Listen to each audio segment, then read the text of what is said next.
Vamos lá? Assinale a alternativa correta quanto às características da educação na sociedade renascentista. A alternativa correta, C.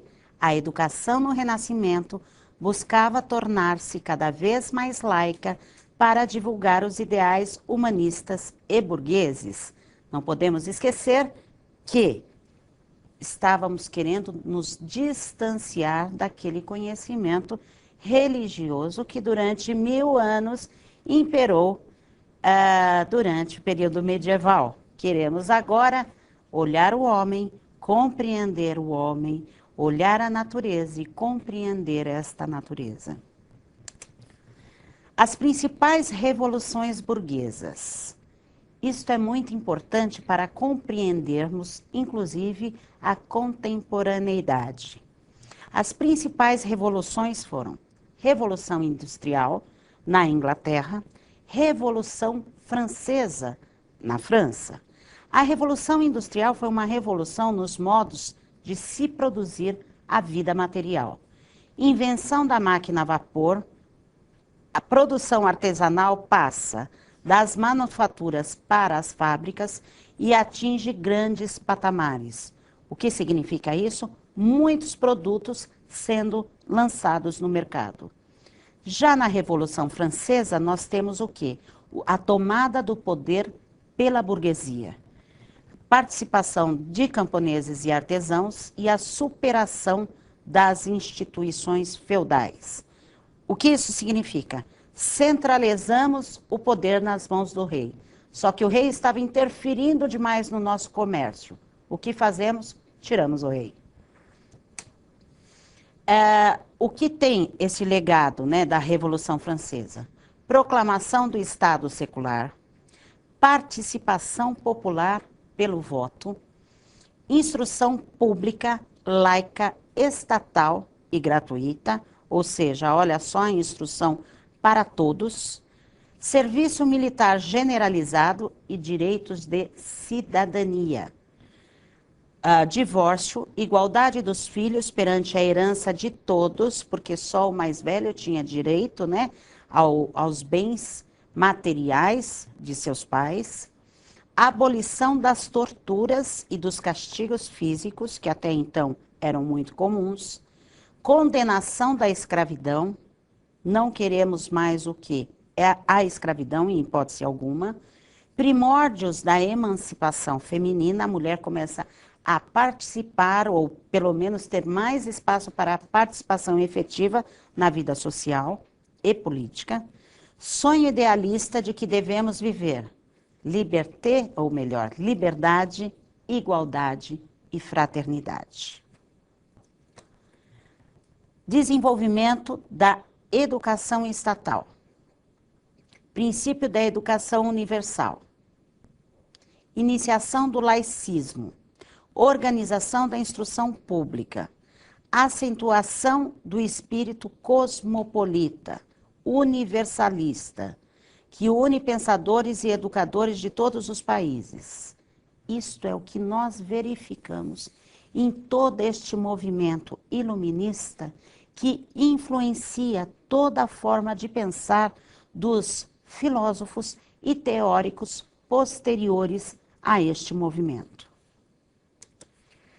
Alguns princípios de um grande pensador deste período, que marcou não só socialmente, quanto politicamente, educacionalmente e em outras áreas de conhecimento. Jean-Jacques Rousseau. Rousseau, ele defendia o humanismo, o naturalismo e a liberdade. Segundo ele, nós deveríamos aprender a partir da própria experiência. Então, na educação, deveria ser levada em consideração a experiência, porque isso faria com que o sujeito conhecesse mais. Nós temos aí também o reconhecimento da infância como fase distinta, com características próprias. Não podemos esquecer que durante o período medieval, a criança é vista como um adulto em miniatura, ou seja, você tem 7 anos de idade, já tem coordenação motora, já consegue falar, vai trabalhar, você só não cresceu, mas você é um adulto que não cresceu. E nesse momento a gente já vê que a criança, ela tem uma fase diferente, inclusive de percepção do mundo. A educação, ela é vista como um desenvolvimento natural de dentro para fora, e não ao contrário. Ou seja, não é só o professor me passando o conteúdo que eu vou aprender. Isto tem que partir do quê? De mim. Esse conhecimento, ele só existirá se for o quê? De dentro de mim, para fora e não ao contrário. Quais as grandes obras, né, deste teórico? Discurso sobre as ciências e as artes, discurso sobre a desigualdade entre os homens, a Nova Heloísa, o contrato social e a grande obra aí da educação, que é Emílio ou da educação, que pega aí a história desde quando Emílio nasceu, né, neném, bebê, até o momento que Emílio casa, como deve ser toda a educação do sujeito. Temos também Pestalozzi, uma pessoa, um conhecedor muito importante, principalmente para a área da educação. Quais as principais ideias do Pestalozzi? Educação humana baseada na natureza espiritual e física da criança, ou seja, vamos observar cada especificidade infantil e trabalhar em cima desta especificidade. Educação como desenvolvimento interno e formação espontânea, embora precise de uma direção, né, de um professor que vai direcionar e estimular também.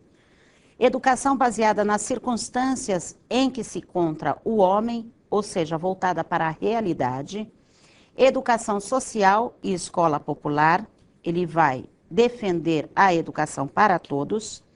Educação profissional subordinada à educação geral. E intuição como base da educação intelectual e espiritual.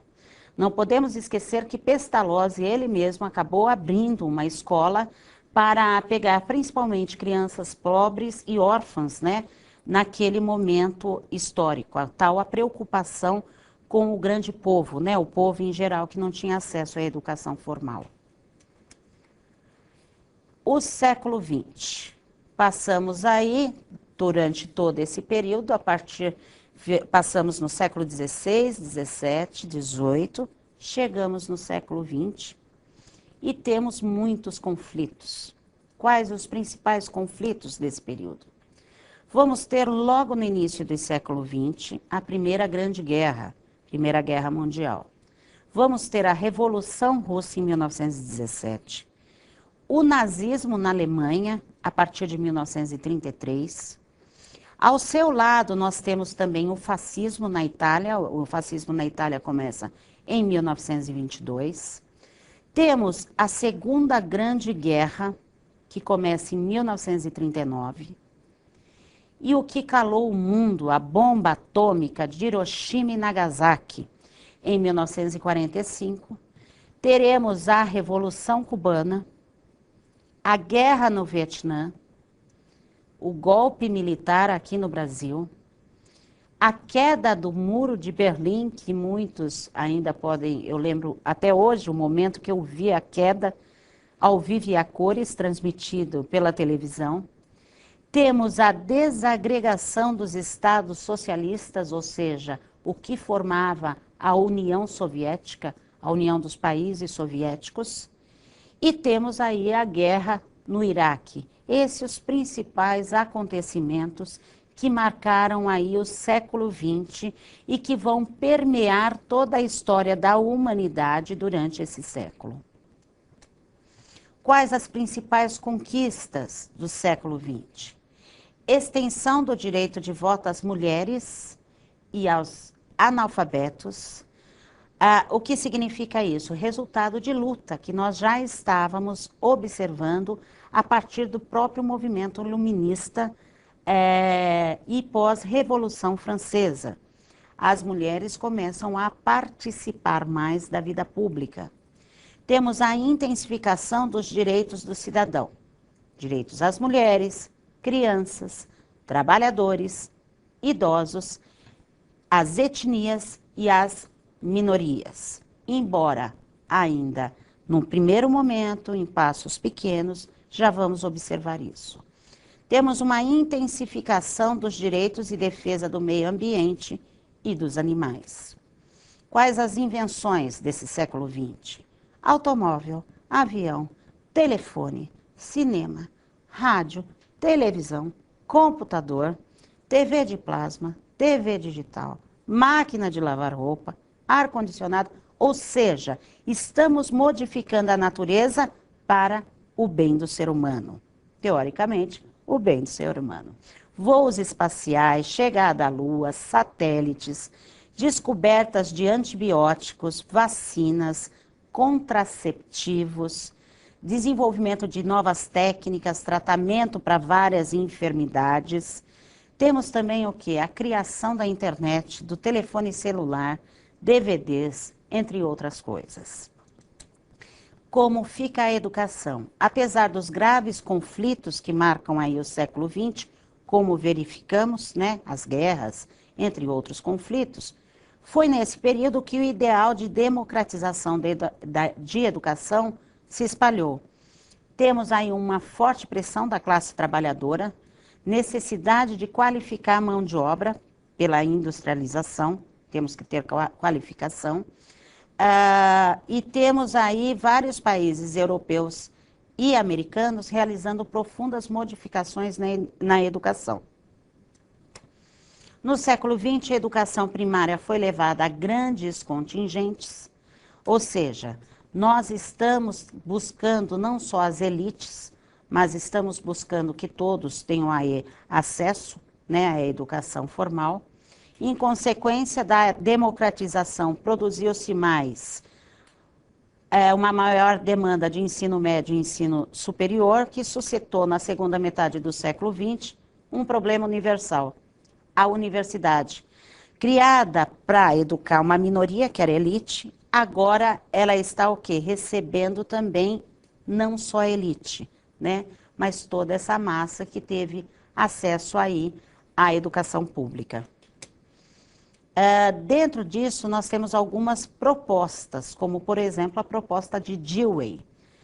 Quais as suas principais propostas? Conteúdos ministrados deveriam ser úteis e necessários à sociedade capitalista. A educação deveria contribuir para abolir privilégio e injustiça. Se a estrutura interna da escola e as matérias de estudos, com seus respectivos conteúdos, fossem orientadas para um modelo democrático, a sociedade deveria reproduzir esse modelo. Nesse sentido, a educação passou a ser vista como via de desenvolvimento social e como instrumento de equalização social. Agora vamos para uma interatividade. Assinale a alternativa que contém as principais ideias de Pestalozzi para a educação. A. Ideia da educação social, de escola popular e de educação profissional subordinada à educação geral. B. Ideia da educação individualizada, de escola particular, contra a concepção socialista de educação. C. Ideia da educação profissional para trabalhadores sem necessidade de educação geral. D. Ideia da educação comunista e da escola comunitária. E E. Ideia da educação patriarcal e da escola doméstica. Vamos à resposta? A resposta correta é a alternativa A. Ideia da educação social, de escola popular e de educação profissional subordinada à educação geral. Ou seja, este é um teórico que busca o quê? O socialismo, uma educação igualitária a todos. Espero que tenham aproveitado a aula e até a próxima.